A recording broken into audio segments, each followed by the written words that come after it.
Mais je vous assure qu'il ne faut pas perdre ni oublier vos rêves. Tout est possible, rien n'est utopie, déclare Naélé, les yeux abondants d'éclat, alors que la porte d'entrée s'ouvre sur les pas de Nashoba et des amis venus passer une soirée conviviale en jouant de la musique. On reparlera de tout cela bientôt, je vous le promets, précise Naélé, la tête dans les nuages. À l'aurore, Naélé enfile ses chaussures de randonnée pour rejoindre la forêt qui se trouve à peine à 2 kilomètres de la maisonnette. La brume matinale s'agrippe fraîchement sur les pores de sa peau. Son corps se revigore à l'ampleur des mouvements réguliers de ses jambes. La pensée peut s'envoler dans l'immensité de l'air et rejoindre le ciel à la cime des arbres. Ainsi, elle vogue, erre, flâne, déambule et voyage. En s'enfonçant inéluctablement dans l'obscure forêt, Naélé suit consciencieusement le sentier afin de sentir l'exaltation des lieux. Elle s'adapte à mesure que son pas avance.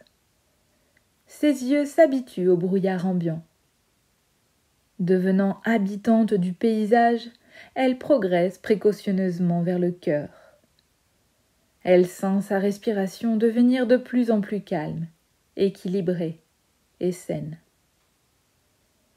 Naélé aperçoit un peu plus loin d'étranges formes.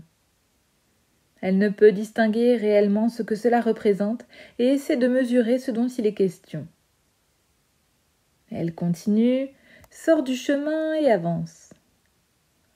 L'inquiétude et la peur commencent à se mêler à l'envie et le désir de dépasser tout cela pour découvrir l'inconnu. Le peuple des invisibles l'observe depuis quelques minutes déjà. Ils sentent son odeur, examinent son déplacement et ressentent sa bienveillance. Mais sortie de la voie praticable, Naélé devient toutefois plus vulnérable. En contrebas, une forme sombre siège, comme un trône au milieu de la cavité. Intriguée face à ce somptueux objet, et hésitante, elle plonge toutefois vers la masse encore vaporeuse. Naélé distingue des moulures massives, en arabesque, finement taillées, dans un bois qui transpire encore toute son odeur. Inspirée, elle opère une étude en tournant autour de la boîte sculptée. Une porte fermée, de petits volets cachant sans doute des fenêtres. Tout laisse à croire que l'abri est à l'abandon. À en constater la mousse verdâtre et les toiles d'araignée disséminées. Naélé réalise que la boîte repose sur un châssis. Il apparaît que cette habitation est mobile et qu'il s'agit en réalité d'une roulotte. La porte a gonflé avec l'humidité des lieux et demeure péniblement lourde.